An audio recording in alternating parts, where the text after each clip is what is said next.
Se você sente que está sempre correndo atrás de resultados, mas nunca chega onde quer, provavelmente falta o primeiro elemento que Napoleon Hill considerava indispensável: um desejo claro e direcionado. Neste vídeo, você vai entender por que algumas metas nunca saem do papel, como transformar um simples querer em um objetivo real e quais são os passos essenciais para colocar tudo em movimento. Se você quer eliminar a dispersão e criar um caminho concreto para o que realmente importa, fica até o final, porque é exatamente isso que vamos destravar agora. Para Hill, desejar não é o mesmo que querer. Querer é fraco, muda com o humor e desaparece quando surgem dificuldades. O desejo, no sentido que ele propõe, é uma decisão firme, quase uma exigência interna. Ele descreve o desejo como um ponto de partida psicológico, é o gatilho que orienta o foco, organiza as prioridades e sustenta o esforço contínuo. Quando o desejo é intenso o suficiente, ele deixa de ser uma ideia abstrata e se transforma em compromisso. Hill também destaca que esse tipo de desejo precisa ser específico.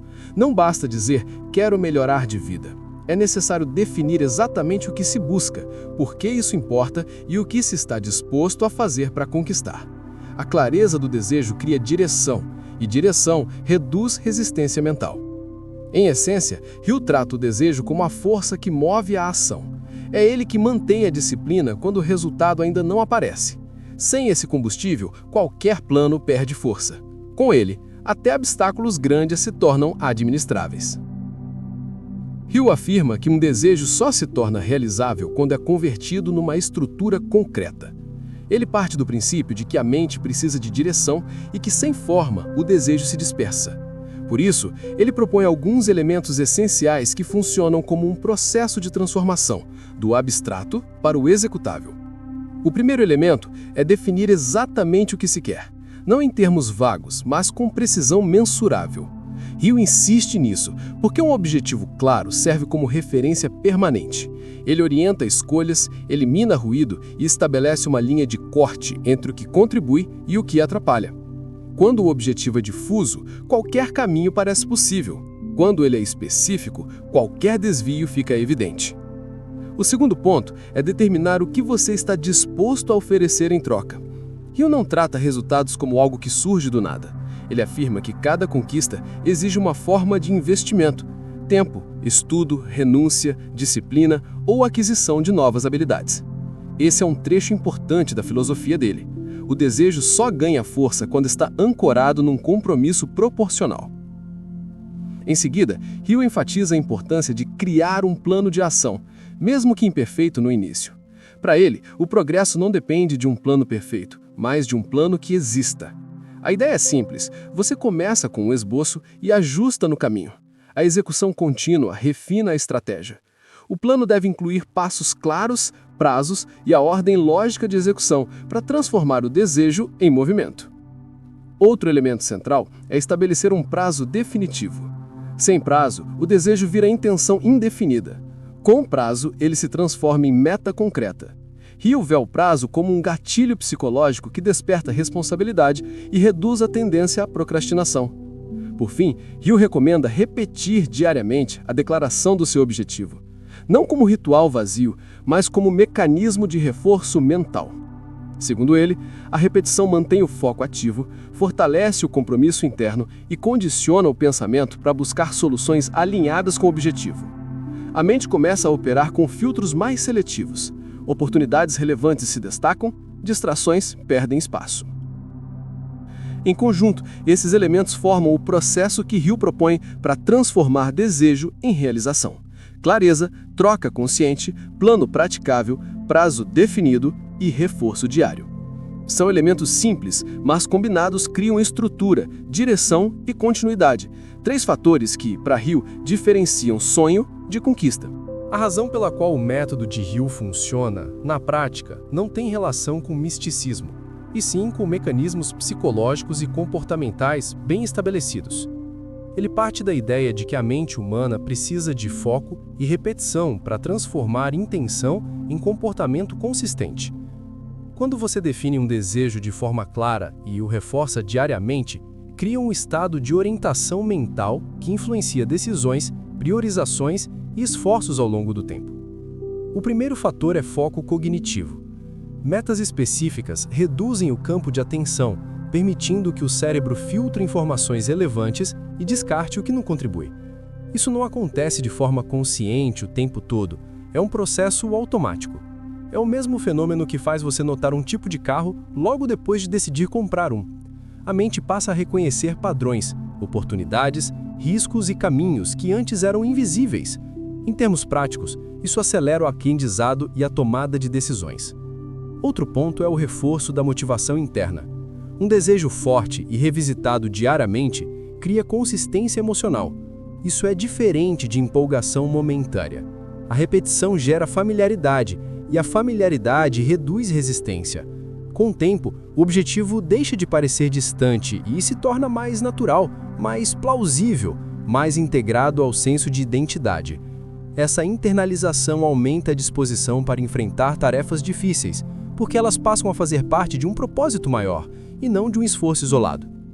Existe também o aspecto da redução de dispersão. Quando você sabe exatamente o que quer e tem um plano ativo, a tendência de desviar o foco diminui. Projetos paralelos, impulsos e distrações perdem poder porque não se encaixam na direção principal. A clareza elimina o ruído. Na prática, isso significa menos improvisação e mais continuidade, algo essencial para resultados de longo prazo.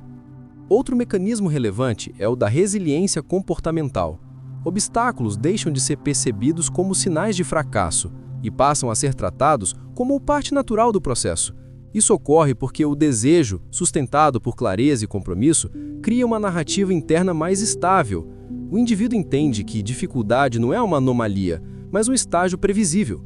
Esse ajuste de expectativa reduz frustração e aumenta a persistência. Por fim, há o papel da organização prática. Ter um plano, mesmo imperfeito, simplifica a execução. A energia não é gasta tentando decidir o que fazer todos os dias. Ela é direcionada para executar o próximo passo. Esse tipo de economia mental é um dos fatores mais subestimados da produtividade.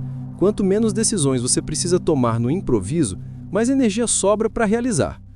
Em conjunto, esses mecanismos explicam por que o método funciona. Ele integra foco, motivação, disciplina, resiliência e estrutura. O desejo inicial serve como motor, mas são esses componentes que transformam intenção em ação contínua e, com o tempo, em resultados concretos. A melhor forma de entender o método de Hill é observar como ele se aplica a um objetivo concreto. A ideia é mostrar que o processo não depende de inspiração ou força de vontade ocasional, mas de clareza, estrutura e repetição. Vamos usar como exemplo uma meta financeira simples: acumular um valor específico em um prazo determinado. O primeiro passo é traduzir o desejo em objetivo numérico. Em vez de quero juntar dinheiro, define-se desejo acumular R$20.000 em 12 meses. Esse nível de especificidade muda completamente o comportamento. Ele cria uma referência fixa, mensurável e com prazo, exatamente o tipo de clareza que a mente precisa para organizar ações. Em seguida, é preciso definir o que será oferecido em troca, como o Rio propõe. Nesse caso, isso pode significar cortar gastos, aumentar renda, assumir mais trabalho temporário ou adquirir habilidades que permitam cobrar mais pelos serviços prestados. Essa parte costuma gerar resistência, mas é crucial. Sem contrapartida, o desejo permanece abstrato. Quando você define o esforço necessário, o compromisso deixa de ser emocional e passa a ser operacional. Depois vem o plano de ação, que não precisa ser sofisticado, precisa ser funcional. Por exemplo, reservar R$1.600 por mês, revisar despesas semanais, evitar compras impulsivas e criar uma fonte extra de renda. Mesmo que o plano não esteja perfeito no início, ele estabelece um caminho. A execução constante permitirá ajustes.